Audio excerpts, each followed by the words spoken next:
Tuhan itu turut bekerja di dalam segala perkara. Mari kita lihat dulu ayatnya, Roma 8 ayat 28. Kita berdoa supaya Roh Kudus menyingkapkan sesuatu yang baru hari ini, ya, biar Roh Kudus mengurapi setiap kita dan kita bisa mengerti, dan saya juga dapat menjabarkan sesuai yang Tuhan mau untuk Tuhan perkatakan. Kita tahu sekarang bahwa Allah turut bekerja dalam segala sesuatu untuk mendatangkan kebaikan bagi mereka yang mengasihi Dia, yaitu bagi mereka yang terpanggil sesuai dengan rencana Allah. Ya, begitu banyak orang yang senang dengan ayat ini, bahkan pegang ayat ini sebagai satu janji dan jaminan, saudara, ya, bahwa kita tahu sekarang bahwa Allah turut bekerja dalam segala sesuatu untuk mendatangkan kebaikan bagi mereka yang mengasihi Dia, yaitu bagi mereka yang terpanggil sesuai dengan rencana Allah. Iya, saudara, ayat ini berkata kita tahu sekarang. Persoalannya kita sudah tahu apa belum, saudara, ya? Karena banyak orang Kristen yang ngomong dia Kristen, tetapi sesungguhnya dia nggak tahu firman Tuhan. Nah, saudara, ya, mengikut Tuhan itu kita nih harus tahu, ya. Kenapa banyak orang Kristen yang hidupnya terombang-ambingkan? Karena nggak tahu. Saya bersyukur ketika pertama kali saya terima Yesus, saya kenal Yesus, ya. Saya pertama kali mengenal Yesus sebagai Tuhan dan Juru Selamat. Rasa lapar dan haus akan Tuhan. Setiap hari saya baca Alkitab. Ya, setiap hari saya baca Alkitab. Ya, karena juga kadang dengan sembunyi-sembunyi saya baca Alkitab di kamar mandi. Saya baca Alkitab zaman dulu belum ada HP. Benar-benar baca Alkitab yang buku itu. Ya, dan aduh betapa, tapi rasa lapar dan haus akan Tuhan. Dan ketika saya terus bergaul dengan firman Tuhan, maka saya menjadi tahu, ya. Saudara, bagaimana mungkin kita berjalan bersama dengan Tuhan? Bagaimana mungkin kita bertumbuh dalam iman? Bagaimana mungkin kita menjalani kehidupan kerohanian kita kalau kita nih nggak tahu? Nah, orang Kristen sekarang banyak menjadi orang Kristen tapi nggak tahu apa-apa tentang Tuhan. Banyak orang yang masih WA ke saya, Bu, saya ini nggak tahu berdoa, Bu. Kalau berdoa itu apa ya, Bu, yang harus saya doakan sama Tuhan? Ibu, bagaimana ya doa saya supaya didengar Tuhan? Ya, bahkan masih banyak orang yang datang bertanya, saudara, hal-hal yang, ya, makanya itu yang Rasul Paulus bilang, secara lahiriah, kalau diukur secara umur, harusnya kamu itu sudah jadi pengajar, ya, tetapi kamu telah lambat untuk mendengar dan lambat untuk mencerna setiap firman. Nah, pertanyaan saya hari ini, kalau kita ini ingin mengalami Tuhan, ingin mengalami janjinya, seberapa jauh kita tahu tentang Tuhan? Seberapa jauh kita tahu tentang firman? Ya, bagaimana mungkin saya tahu, Bu, saya baca Alkitab aja nggak pernah, ya.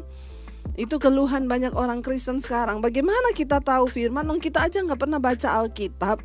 Ya, Alkitab aja cuma jadi buku yang, ya, sampai berdebu di kamar nggak pernah saya baca, Bu, ya. Atau sekarang sudah ada handphone, ya. Di-download lah firman Tuhan Alkitab di handphone. Kita bisa baca Alkitab di mana saja. Apalagi sekarang, zaman sekarang berbeda sekali dengan waktu saya bertobat 20 tahun yang lalu, saudara, ya. Tahun 95. Itu belum ada handphone, belum ada YouTube. Ya, TV aja kita nonton cuma satu channel TV, ya, TVRI. Nah, bagaimana saudara kita ini bisa memiliki pengetahuan? Zaman sekarang ini sudah begitu banyak. Ya, makanya kalau ada orang yang datang bertanya kepada saya, Bu, maksud ayat ini tuh gimana ya, Bu? Tolong Ibu terangkan. Saya bilang saya tidak punya waktu menerangkan satu ayat per satu ayat. Kalau yang masuk 1000 orang, begini, sekarang ada Google, sekarang ada renungan di internet. Saudara tinggal buka aja maksud ayat ini apa. Banyak media yang bisa kita pakai sebagai sarana untuk hari-hari ini kita lebih mengetahui tentang Tuhan. Ya, tapi sekarang pertanyaannya, kita mau apa enggak? Saudara, ayat ini tidak mungkin terjadi kalau kita tidak menggenapi. Jadi banyak orang itu cuma baca. Kita tahu sekarang bahwa Allah turut bekerja dalam, yes, aku tahu Tuhan bekerja dalam hidupku. Ya, nah persoalannya di sini, kita tahu sekarang. Apa yang kita tahu sekarang? Ya, bagaimana pengetahuan iman kita? Bagaimana ilmu? Bagaimana pengetahuan kita tentang Tuhan, tentang firman Allah? Karena, ya, saya bersyukur, saudara, ya, firman Tuhan itu ya dan amin, dan Alkitab itu tidak ada buku yang seperti Alkitab. Saya mau kasih tahu kepada kita semua, nggak ada buku ya yang seperti Alkitab ini. Di situ ada nilai kehidupan, ada rahasia ya. Alkitab berkata, bukankah Injil itu adalah rahasia Allah? Bagaimana kita bisa mengetahui rahasia Tuhan? Ya, kita harus bergaul dengan firman-Nya. Ya, dan kalau orang itu bergaul dengan firman, dia punya pengetahuan. Ya, sehingga kita ini bukan jadi Kristen bodoh yang percaya aja. Makanya masih banyak orang Kristen yang dibodoh-bodohi. Makanya saya mau bilang, jangan titip doa. Ya, sama pendeta, sama siapa aja, jangan titip doa. Saudara datang secara pribadi sama Tuhan. Ini waktunya engkau bertumbuh secara pribadi. Milikilah pengetahuan.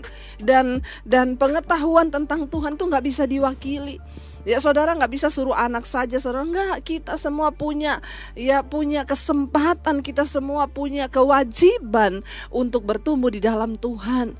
Jangan jadi Kristen pas-pasan.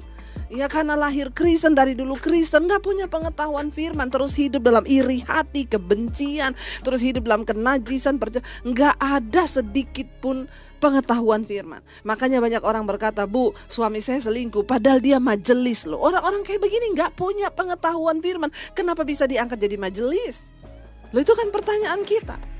Ya, Bu, suami saya selingkuh, padahal dia pendeta loh. Pendeta bisa berselingkuh, bisa hidup begini-begini. Ya, berarti dia gak punya pengetahuan apa-apa tentang firman. Makanya Alkitab berkata syarat untuk menjadi pelayan Tuhan itu berat. Ya, dia harus mengerti, harus punya pengetahuan. Bukan hanya secara teologi ya, tetapi kita harus belajar tentang nilai-nilai praktis dari firman Tuhan. Dan menghidupi firman itu yang terpenting. Ya, bagaimana kita bisa mengerti, bagaimana kita bisa mengalami janji Tuhan ini? Yang pertama, engkau harus tahu dulu. Ya, kita tahu sekarang. Ya, kita bahas satu ayat ini aja, saudara, panjangnya luar biasa ya. Makanya saya kalau khotbah nggak suka terlalu kebanyakan ayat. Satu ayat aja kalau dijabarkan, itu Tuhan bukakan, itu wow, saudara ya. Yang berikutnya dikatakan bahwa Allah turut bekerja dalam segala sesuatu. Ya, Allah turut bekerja dalam segala sesuatu. Kalau ayat ini berkata, saya pengen kita ambil Allah turut bekerja. Oh, berarti Tuhan itu bekerja.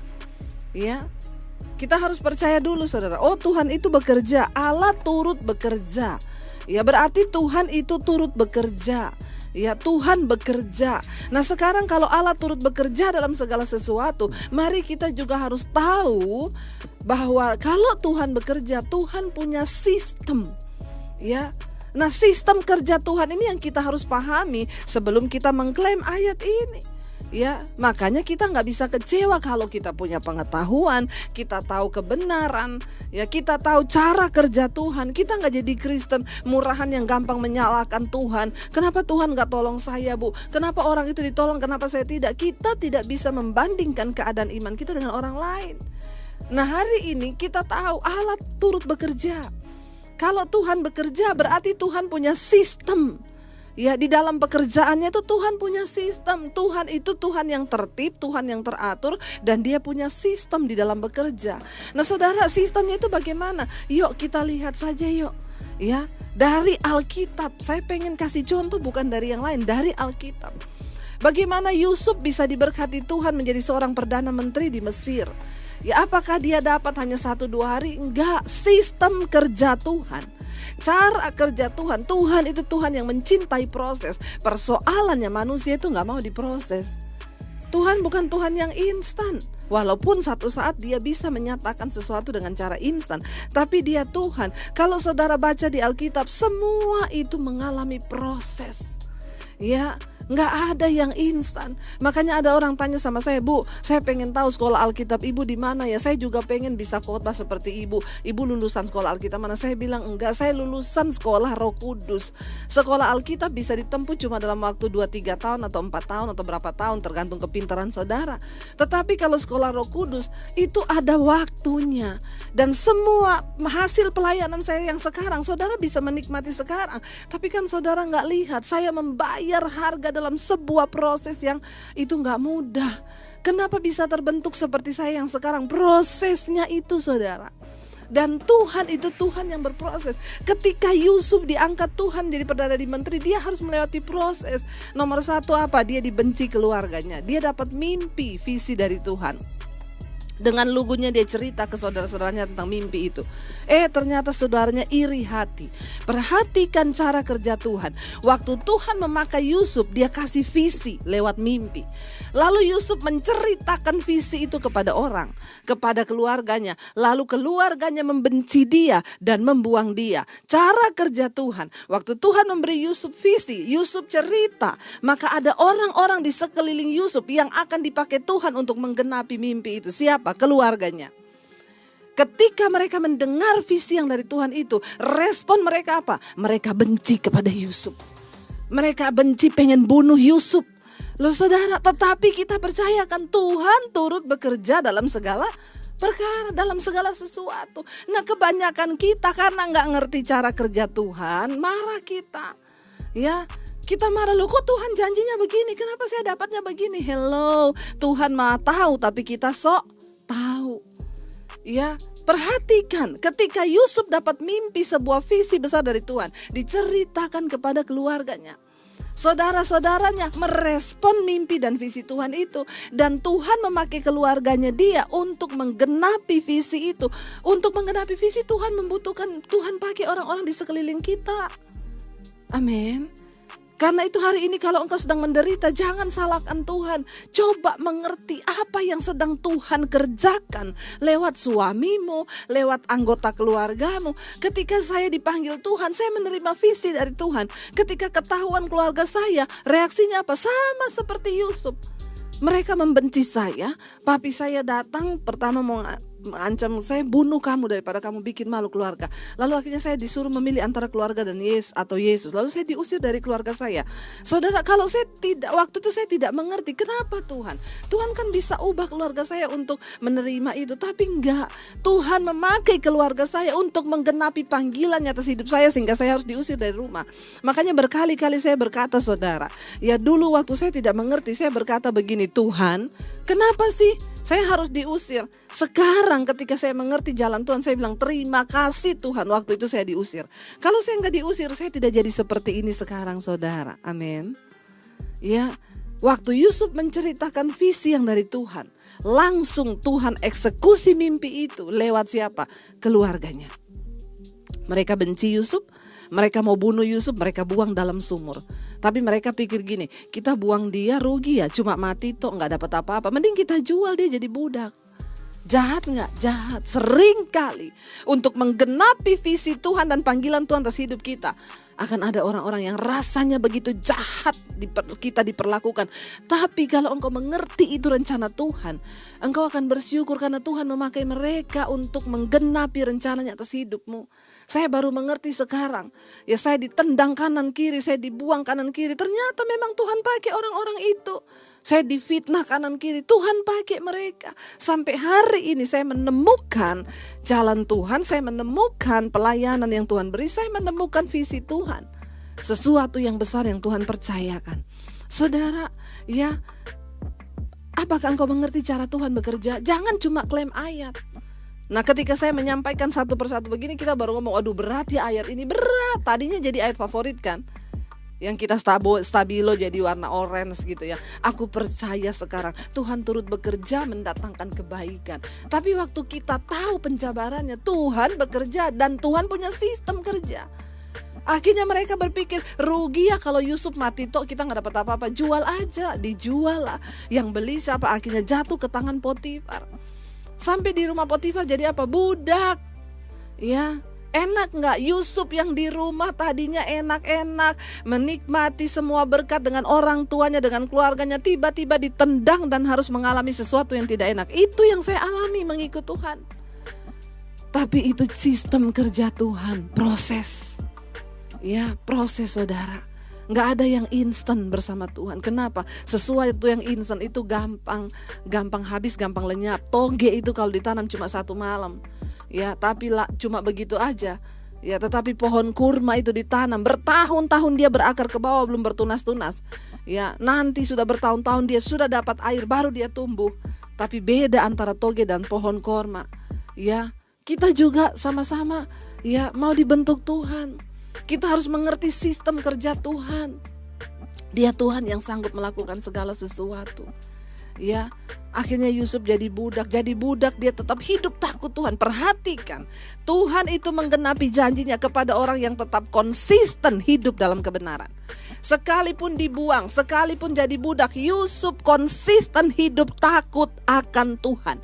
Nah, perhatikan baik-baik bagaimana kita bisa mengalami Tuhan turut bekerja waktu engkau tetap konsisten. Di dalam segala keadaan, di dalam segala musim, tetaplah konsisten untuk hidup takut akan Tuhan. Yusuf tetap takut akan Tuhan. Karena Yusuf tetap hidup takut akan Tuhan, makanya Tuhan gampang bekerja. Ya, karena Tuhan itu bermitra, bekerja dengan orang yang mau ngikuti kehendaknya. Nah, waktu Tuhan bentuk kita lalu kita gak kuat, saudara. Misalnya ketika saya diusir dari rumah, saya memilih untuk saya gak tahan ya hidup kayak begini. Saya udah biasa enak di keluarga saya. Ya udah, saya jadi simpenan aja atau apa kan. Kita berarti saya keluar dari rencana Tuhan karena tidak tahan menderita. Ya, tetapi dengar baik-baik. Waktu engkau mau membayar harga, konsisten tetap aku mau takut akan Tuhan. Aku mau hidup dalam kekudusan. Sekalipun mungkin engkau diizinkan jatuh, keluar, lari dari dosa itu. Kembali kepada jalan Tuhan. Bertahun-tahun saudara, Tuhan membentuk itu gak 1-2 hari. Saya baru menemukan hari-hari ini panggilan Tuhan yang sesungguhnya. Berapa tahun, dari tahun 95. Saya mengalami badai, gelombang, rasanya tidak pernah berhenti. Ya, bahkan setelah kami menikah pun proses Tuhan tetap bagaimana luar biasa. Tapi sekarang saya mau bilang, saya melihat bagaimana Yusuf diangkat menjadi Perdana Menteri. Bagaimana semua janji Tuhan atas hidup saya itu digenapi hari-hari ini. Saya ingat banget dulu ketika saya diusir, saya di tempatku, saya dapat ayat firman Tuhan. Aku berkata kepadamu, pulau-pulau menanti pengajaranmu, bangsa-bangsa menanti pengajaranmu. Dulu saya bertanya, ya gak mungkin Tuhan, hari ini saya cuma ada di tempat kos seperti ini. Tapi hari ini saya mau bilang, yes, saya melihat itu tergenapi. Hari ini bangsa-bangsa menantikan pengajaran yang keluar dari mulut bibir saya, yang dipakai oleh Tuhan. Semua untuk kemuliaan Tuhan. Saudara, berjalanlah bersama dengan Tuhan. Jalani semua proses, kenali sistem kerja Tuhan. Ya, kenali sistem kerja Tuhan. Ketika Maria dan Marta, mereka punya saudara Lazarus sakit. Mereka kirim orang untuk kasih tahu ke Yesus, Lazarus yang engkau kasihi sekarang sakit. Ya, cepat datang untuk mendoakan. Ya, harapan Marta dan Maria, Yesus datang saat itu juga. Makanya mereka bilang, Lazarus orang yang engkau kasihi. Ya, mereka mau ingatkan Yesus, ini loh Tuhan, orang yang engkau kasihi sakit loh, segera datang. Tapi Alkitab berkata, Yesus sengaja tinggal lebih lama lagi. Ya, Yesus tidak segera datang. Dan benar apa yang mereka takutkan, Maria dan Marta takutkan terjadi apa? Lazarus mati. Ya, Maria dan Marta berpikir, kebangetan Tuhan ya, kebangetan loh. Ya, Lazarus yang dikasih sakit, masa dia gak datang? Dia pembuat mujizat loh. Mereka sudah menaruh iman loh kepada Tuhan. Kenapa Yesus gak segera datang untuk mendoakan dan tumpang tangan atas Lazarus? Tapi Alkitab mencatat, Yesus sengaja tinggal lebih lama. Yesus sengaja. Saudara, terkadang dalam hidup ini Tuhan sengaja, saudara, ya. Ini sistem dan cara kerja Tuhan. Dia sengaja. Ya, dia sengaja. Ya, tinggal lebih lama. Dia sengaja belum menjawab doamu. Dia sengaja belum mendengarkan engkau. Dia sengaja. Ya. Dia sengaja untuk apa, saudara? Karena dia ingin menyatakan kemuliaan yang lebih besar dalam hidup kita. Saya berteriak, Tuhan tidak cukupkah Tuhan harga yang saya bayar begitu mahal? Kenapa Tuhan gak langsung angkat hidup saya? Enggak, Tuhan sengaja membiarkan saya diproses, dihancurkan, diproses, dihancurkan. Kelihatan udah mau naik, dihancurkan lagi, diremuk lagi, difitnah lagi. Ya, kita harus menjalani semua itu. Ya, supaya kita nih mengerti, saya bolak-balik, makanya saya bisa berkata, saudara. Ya, untuk menjawab persoalan kita itu terlalu mudah bagi Tuhan, tapi yang menjadi sulit bagi Tuhan mengubah sikap hatimu karena engkau punya kehendak bebas. Ini perkataan-perkataan seperti ini saya dapat dari mana? Dari pengalaman saya dibentuk oleh Tuhan. Bagi Tuhan menjawab persoalanmu mudah, tapi yang menjadi sulit adalah mengubah sikap hatimu itu. Mengubah cara berpikirmu menjadi sama dengan sistem cara kerjanya Tuhan. Itu yang paling penting. Ya, makanya Yesus sengaja, dan benar Lazarus mati. Ketika Yesus datang, Lazarus sudah berbau, sudah 3 hari dikubur. Ya, lalu dia datang, Maria dan Marta berkata, dia sudah mati, engkau terlambat. Ya, seandainya waktu itu engkau langsung datang, maka saudara kami tidak akan mati. Ya, seandainya kalau waktu itu engkau datang tepat waktu, dia nggak mati. Ya, Maria dan Marta membatasi cara kerja Tuhan dengan pikiran mereka yang sempit. Berapa banyak di antara kita yang sering kali membatasi cara kerja Tuhan dengan cara berpikir kita. Ya, dia Tuhan yang sanggup melakukan segala perkara. Ya, Yesus bilang, antarkan aku ke kuburannya. Nggak usah Tuhan, nggak usah. Sudah berbau, udah busuk. Ya, mereka mau ngomong sama Tuhan, nggak usah, udah terlambat, udah bau busuk, mau ngapain lagi? Saudara dengar baik, tidak ada kata terlambat bagi Tuhan. Mungkin hari ini engkau sedang berkata, sudah terlambat Tuhan, suami saya sudah pergi dengan perempuan lain. Mungkin engkau berkata, sudah terlambat Tuhan, saya sudah di PHK. Sudah terlambat Tuhan, keuanganku sudah morat-marit. Sudah terlambat, aku sudah diikat oleh hutang piutang. Dengar baik saudara, kalau engkau mau mengikuti cara kerja Tuhan, ya, cepat atau lambat persoalan kita dijawab adalah tergantung bagaimana engkau meresponi firman. Bagaimana engkau mempercayai Tuhan dan bagaimana engkau mengikuti sistem dan cara kerja Allah. Ya, Maria dan Marta nggak ada guna, sudah busuk, udah terlambat, udah bau. Apa yang hari ini saudara rasa sudah terlanjur? Nggak usah Tuhan, sudah terlanjur. Tidak ada kata terlanjur bagi Tuhan. Dia Tuhan yang sanggup. Ya, dan akhirnya ketika Yesus datang, ya Yesus berkata, buka kuburannya. Lalu Yesus berkata, Lazarus keluarlah. Lazarus bangkit dari kematian. Ya. Dan apa yang terjadi? Tuhan ya dimuliakan. Kemuliaan yang luar biasa terjadi. Sehingga hal itu membuat paradigma Marta dan Maria berubah.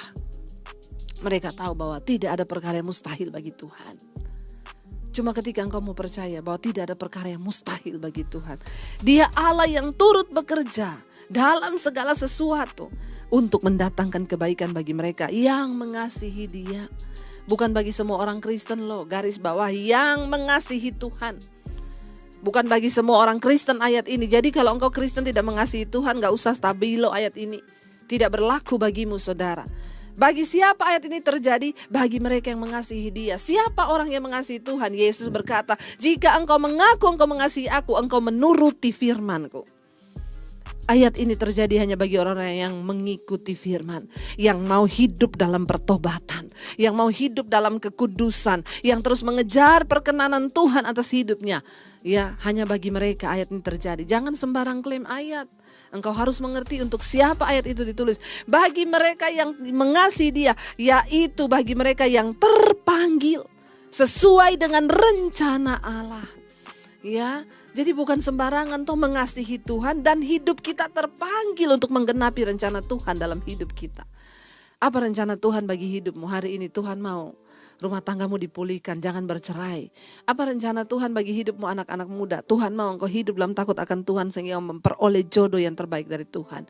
Apa rencana Tuhan? Mari kita mau berkata hari ini, kami tahu Engkau Tuhan yang turut bekerja dalam segala hal untuk mendatangkan kebaikan. Ya, Allah turut bekerja dalam segala sesuatu saudara. Karena itu kita mau terus berkata, Tuhan kami mau, kami rindu Tuhan. Ya, bahwa kami mau percaya dan kami mau punya pengetahuan tentang Tuhan hari-hari ini.